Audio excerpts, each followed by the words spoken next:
Okay guys, welcome back. We've officially reached the final section of the course, and in this part, I'll walk you through practical demonstrations of OBD key programming across various vehicle makes.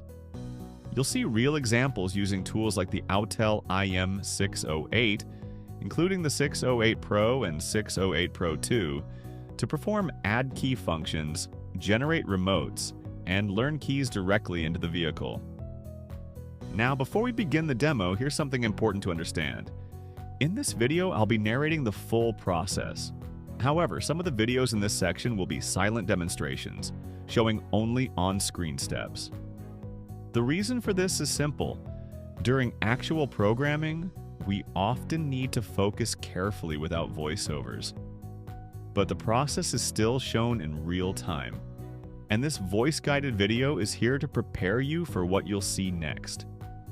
Let's talk about Autel Demo Mode. If you've already invested in a tool like the IM608, you've probably seen the demonstration icon on the tablet home screen. I highly recommend using this mode to practice step-by-step OBD programming workflows without connecting to a live car. In demo mode, you can simulate key programming steps for dozens of car brands, and it will help you build confidence with the tool interface. Depending on the make and model, you may encounter several common OBD scenarios.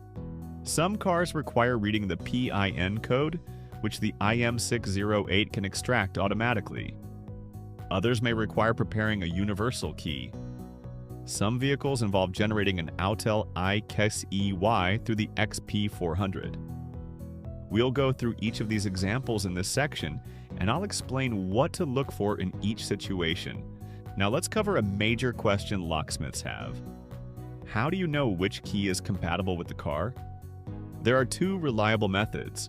First, the Transponder Reference Guide is a great printed book that helps you identify chip types, transponder IDs, key shells, and programming methods, whether it's OBD or EEPROM.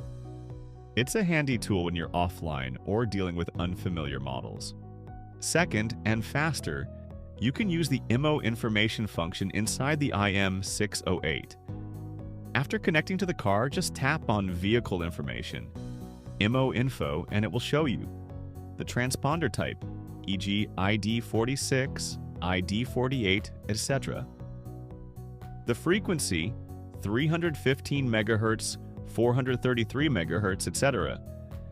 The key blade profile, and a visual of what the original key looks like. This is a fast and effective way to identify the exact key needed for programming, especially when combined with your key tool Max, which can cross-check for X-Horse remote compatibility. That said, let's talk about Audi. When it comes to Audi programming, I strongly advise not to use universal remotes, even if the tool says they are compatible. Audi vehicles are extremely sensitive and compatibility issues are common.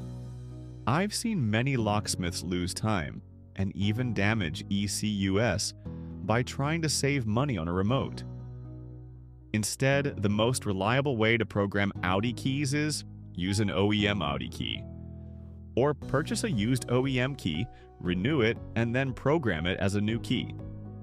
This process is safer, more stable, and leads to far fewer issues, especially when you're just starting. Also, if you're new to automotive locksmithing, I recommend you avoid all keys lost AKL jobs on Audi vehicles during your first year or two. These jobs are high risk and mistakes can be costly. Stick with add key jobs instead. They are safer, more predictable, and still let you build up your skill and client base. Now let's go over a sample Audi add key process using the Autel IM608 and XP400. Here's a step-by-step. Connect the OBD cable.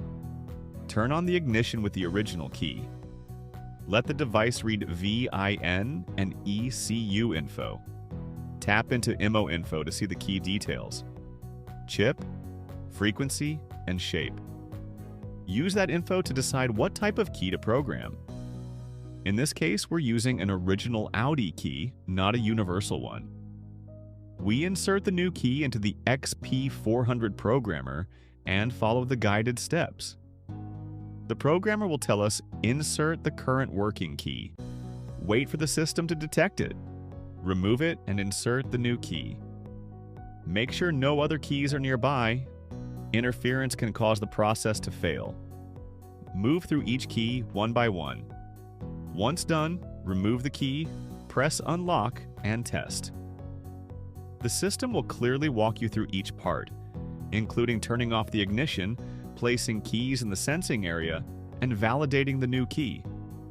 And just like that, your add key process is complete. So let me summarize the full process again, which you'll see repeated throughout the final section. Connect the IM608 to OBD. Read VIN and system info. Use IMMO info to confirm the key style and specs. Check with your Key Tool Max to see if a universal remote is compatible. If so, generate the remote, unless it's Audi, where I recommend OEM only. Use XP400 to prepare the key. Learn the key to the car, test ignition and remote functionality. Again, when dealing with Audi, it's best to stick to original keys or unlocked OEMs. Don't rely on universal keys for these vehicles, especially for models after 2014, where risks are much higher. You'll see all of this demonstrated step by step in the upcoming silent videos. Watch them closely. They follow the same structure and reinforce everything we've covered here. Thanks for staying through the course so far. Now let's move into the final programming demos. Let's get started.